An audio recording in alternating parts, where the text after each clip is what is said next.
नमस्कार दोस्तों, स्वागत है आपका अपने चैनल टैक्स मित्र में। मैं हूं आपका दोस्त एडवोकेट विपिन बत्रा।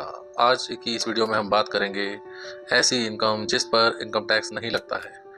तो फ्रेंड्स, यह टॉपिक बहुत महत्वपूर्ण है क्योंकि कई लोग टैक्स फ्री इनकम को भी रिटर्न में गलत तरीके से दिखा देते हैं और बाद में नोटिस आ जाता है।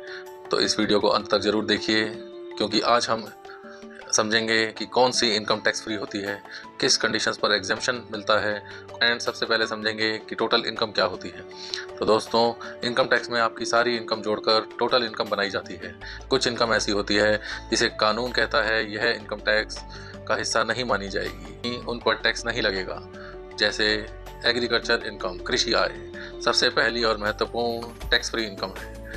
यदि आपकी इनकम खेती से है, कृषि भूमि से है या एग्रीकल्चर ऑपरेशन से है तो यह सामान्यतः टैक्स फ्री होती है। लेकिन ध्यान रखिए, यदि एग्रीकल्चर इनकम बहुत ज़्यादा है और दूसरी इनकम भी है तो टैक्स रेट कैलकुलेशन में इसका असर पड़ सकता है। सेकंड है फ्रेंड्स, पार्टनरशिप फर्म से प्रॉफिट शेयर। यदि आप किसी पार्टनरशिप फर्म में पार्टनर हैं और फर्म पहले ही टैक्स दे चुकी है तो पार्टनर को मिलने वाला प्रॉफिट शेयर टैक्स फ्री होता है। लेकिन सैलरी, इंटरेस्ट और कमीशन जो पार्टनर को फर्म से मिलता है वह टैक्सेबल हो सकता है। थर्ड है friends, life insurance maturity amount. यदि आपको लाइफ इंश्योरेंस पॉलिसी मैच्योर होने पर पैसा मिलता है तो कई केसेस में वह टैक्स फ्री हो सकता है, लेकिन कंडीशंस होती हैं। प्रीमियम तय लिमिट से ज़्यादा नहीं होना चाहिए। कुछ हाई प्रीमियम पॉलिसीज़ पर टैक्स लग सकता है। नेक्स्ट है friends, gift from relatives. Gifts from relatives, यदि आपको गिफ्ट्स मिलता है माता पिता से, भाई बहन से, पति या पत्नी से या कुछ खास रिलेटिव से तो वह सामान्यतः टैक्स फ्री होता है। लेकिन नॉन रिलेटिव से 50,000 से ज़्यादा गिफ्ट मिलने पर टैक्स लग सकता है। फ्रेंड, नेक्स्ट है स्कॉलरशिप इनकम। यदि किसी स्टूडेंट को स्कॉलरशिप, एजुकेशन ग्रांट या रिसर्च फेलोशिप मिलती है तो वह सामान्यतः टैक्स फ्री होती है। नेक्स्ट बात करेंगे फ्रेंड्स, एचयूएफ से रिसीव्ड अमाउंट। यदि हिंदू अनडिवाइडेड फैमिली यानी एचयूएफ से मेंबर को अमाउंट मिलता है तो कई केसेस में वह टैक्स फ्री हो सकता है। नेक्स्ट है friends, provident fund maturity amount. PF का पैसा कोई भी कंडीशंस पूरी होने पर टैक्स फ्री हो सकता है, जैसे continuous service, proper withdrawal rules और एप्लीकेबल कंडीशंस पूरा होना जरूरी है। नेक्स्ट बात करते हैं फ्रेंड्स, सर्टेन कैपिटल रिसीप्ट्स। कुछ कैपिटल रिसीप्ट्स हैं जिन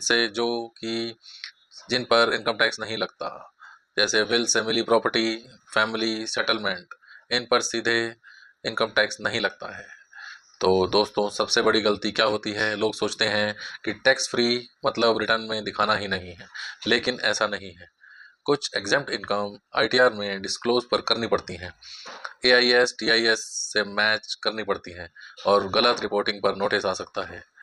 तो न्यू इनकम टैक्स एक्ट 2025 में क्या ध्यान रखें, नई टैक्स सिस्टम में रिपोर्टिंग ज़्यादा स्ट्रिक्ट हो रही है, डाटा मैचिंग बढ़ रहा है और डिपार्टमेंट के पास बैंकिंग, एआईएस, टीडीएस, प्रॉपर्टी और इन्वेस्टमेंट की पूरी जानकारी रहती है।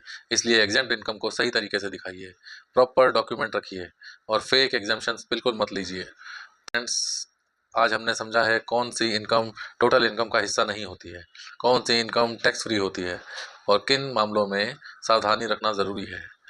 अगर वीडियो पसंद आई हो तो लाइक करें, शेयर करें और चैनल को टैक्स मित्र को सब्सक्राइब करें। कोई भी सवाल हो तो हमें कमेंट में ज़रूर बताइए। Thank you so much.